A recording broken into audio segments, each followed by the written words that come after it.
అంతా ట్రాష్. దంతాలను బట్టి క్యారెక్టర్ ఎలా డిసైడ్ చేస్తారు అనుకుంటున్నారు కదూ. కానీ దంతాలను బట్టి నిజంగా ఎదుటివారి వ్యక్తిత్వాన్ని అంచనా వేయొచ్చని అంటున్నారు పండితులు. కోల దంతాలున్న వారు ఎప్పుడూ సిగ్గుపడుతూ చాలా సెన్సిటివ్ గా ఉండడంతో పాటు కొంచెం విచారమైన వ్యక్తిత్వం కలిగి ఉండి చాలా కళాత్మకంగా ఉంటారట. చదరపు ఆకారంలో దంతాలున్నవారు బాగా నెమ్మదస్తులుగా ఉంటారు. అయితే కొన్నిసార్లు చాలా డిప్లొమాటిక్ గా కూడా ఉంటారట. అందుకే చాలాసార్లు తమ భావోద్వేగాలు ఎలా నియంత్రించుకోవాలో కూడా వారికి బాగా తెలుస్తుందట. అలాగే త్రిభుజాకారంలో దంతాలున్నవారు చాలా డైనమిక్ గా ఉంటారట.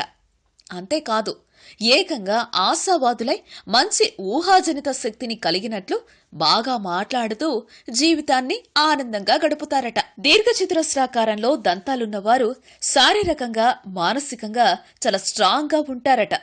వీరు ఏ పనినైనా చాలా ప్లానింగ్ గా చేస్తుంటారు. ఈ వీడియోపై మీ విలువైన కామెంట్స్ ని మాతో షేర్ చేసుకోండి. అండ్ ఇంకో విషయం, సబ్స్క్రైబ్ చేయడం మర్చిపోకండి.